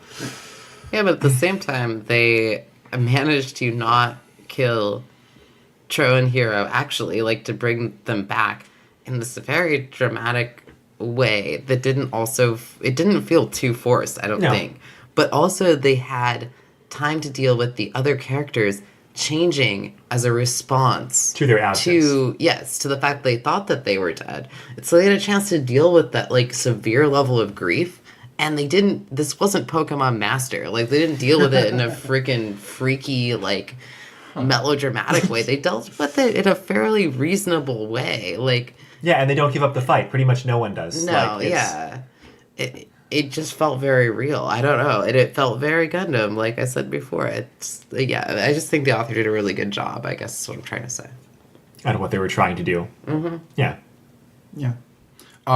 As far as things that I really liked, other things, if we're moving on, That was your last chance. I did think that some of the turns of phrase, like some of the specifics of the writing, were actually done very well. Like there's a introduction to a scene where they compare Marimaya to like a porcelain doll. They talk about the light glinting off of the gold rim of her teacup. And they use that as an analogy to say that maybe like, you know, that it seemed as though all of this was an illusion and that the peace that they'd maintained was also an illusion. And I think things like that, like they'd often have phrases, little parts in there where they did make a metaphorical point using the description of a scene, and it all seemed to flow very well. And the writing was honestly fairly decent in some of those scenes. And I don't know, did either of any of you have any thoughts on it? I noticed a couple things that if I had been better prepared, a couple of paragraphs where I thought the writing was specifically good. But it's definitely one of those stories where the author doesn't want their writing to be in the way a lot of the time. A lot of the time it's very plain, Yeah. and that works fine. That's actually a really I good way also to put it. appreciated that as well, is that even though there was a lot of time that I felt like there were characters that were doing very little, outside of that, all of the scenes were introduced in a very concise way where you sort of got a very good idea of what was going on without a lot of text. There was no, purple prose, I suppose. And and no particular section drags on, which is also nice. For something that's fairly long like this with a whole lot of different jumping between things, it's nice that you don't get too bogged down in any of the writing. It's super interesting that you say that, Amato, that you don't get bogged down or the writing isn't in the way, because I totally agree with you, but it's funny because I have to actually take a step back and look back at the writing and analyze this like formal element to see that this writing is actually very good. Because you're right, like you could almost look over it, but that's because it flows so well and nothing is clunky. It's very well written, and I didn't notice. It's very well written. I didn't notice a single grammatical or spelling error, or like it's edited to perfection. It's edited very well, and this is very different, like in the sense of like it's very well written, but it's totally different from our Avatar fanfic that which was very well written, but the writing is like right there in your face. Yeah, like every like idiom was beautiful, and this is not. It's not that it's not beautiful. It's just it's so concise and utilitarian, and that also feels very Gundam to me. Like it's spectacular how they did this. Really. All right. Well, thanks for joining me on this adventure. I'm glad that I can choose a fanfic topic that I know almost nothing about, and we can somehow make it pretty much work. Thanks very much, Chris, for joining us. Thank you. Yeah, of course. We appreciate it. We kind of got in over our heads in talking about Gundam Wing, and we were like, Tori, you're just going to have to carry all of this. Well, that's why I invited Chris, because we needed help. I hope I didn't bog down the conversation too much with continually referencing all of the minute details of Gundam Wing. I just appreciate you talking while I was flipping through the Gundam Wing art book. What's the best thing you found in the Gundam Wing art book during this time, Doc? Like, they have some fun pictures of characters, but then every so often they have this, like, Backstreet Boy band thing, and I don't know. Yeah, those are the best. They're hanging out at a tourist spot, you know. They're all wearing white tuxes. Those very Backstreet Boys. Yeah. That was that album Millennium. I mean, I never owned a Backstreet Boys album. What are you talking about? He thinks they don't protest too much. This was episode 22 of Retro Fanfic Retrospective, Anatexis by Alex Sims, it turns out. You can find a copy of it on the author's personal website, the link being bit.ly/rfrwing. The intro song is The Weekly Fair off of the album Popey's Incredible Adventure by Komiku. The outro song is Run Against the Universe from the same album. You can find that album and other works by Komiku at loyaltyfreakmusic.com. You can find our website at retrofanficretrospective.podbean.com or bit.ly/retrofanfic. And we are on Twitter at retrofanfic. If you have questions, comments, or thoughts about the episode, send us an email at retrofanficretrospective@gmail.com, or even better, leave comments or reviews on one of those websites. I'm Amato. I'm Tori. I'm Dom. And I suppose that I am Chris. We suppose you are too. We are just 4 Earth life forms trying to be nice to each other. Until next time, take care. Bye-bye. Bye. Mission accomplished.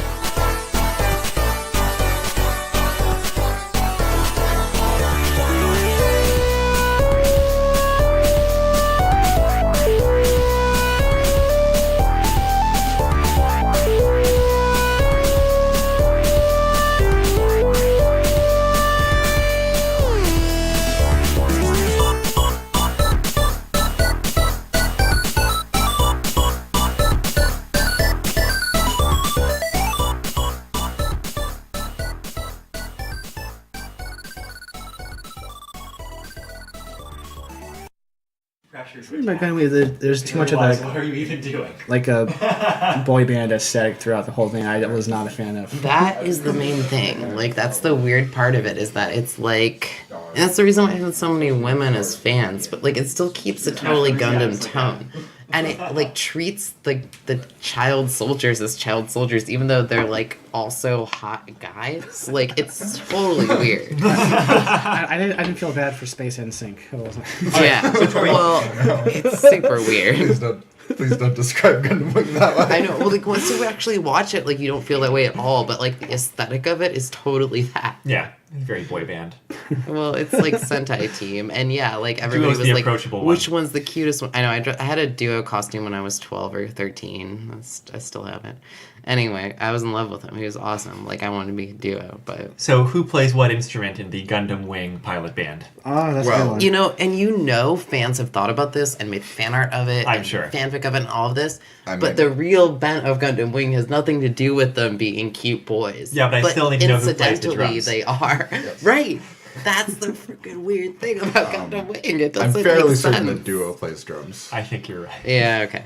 That's But, fair. I mean, actually, like, Katra canonically plays a violin, and Yes. Tro canonically plays a cello? I believe. I think they're going to have to switch instruments. Now, Yeah, this picture I'm looking up where they're all shirtless playing instruments has, I think, the Wu Fei playing drums. That's in my art book. Wait, can I go grab my art book? It's upstairs. Yeah, sure. You like? We're not Hang really on. back into it yet. No, I know, but I do have to be up in the morning. Oh, okay. I know Mata does. Amata. I also Anyway, do. I need you guys to see this. Wow. Nice. Okay, yeah, he's definitely on keyboard. Mm-hmm. I got that. Duo is... What is Duo doing? Oh, Duo's vocals. Yes. Oh, okay. That makes some amount Sure. of sense. No, I think that checks out. I mean, you can play instruments with your shirt on, but you know. But why would you? You can't when sing. you have the option. That's a good point. Okay. This represents everything that is weird Well, okay. about Gundam Wing. Wait to talk about it until you're on the microphone, even though we probably won't use it. Well, I might just page through it while you guys are talking. This, like, just on my first two pages, this represents everything that is weird about Gundam Wing. Because it's really a political drama about child soldiers and their psyches. But when you look at the art book, they're all, like, Dom, look at the first couple pages. It's Oh, wait, okay, yeah, keep flipping. Yeah. There's a couple portraits where, like, they're pulling their shirts up. Oh, yeah. Yeah. Like, what is that? He's like, hello. Duo's literally sitting there pulling his shirt up and looking coy. Like, what is happening? Got very thin waist. Duo just does that all the time, though, right? I'm pretty sure. It's so weird. And Duo has one of the most traumatic... Well, they all have really traumatic pasts. Speaking of but- traumatic, and yeah. Duo in this fanfic. Anyway...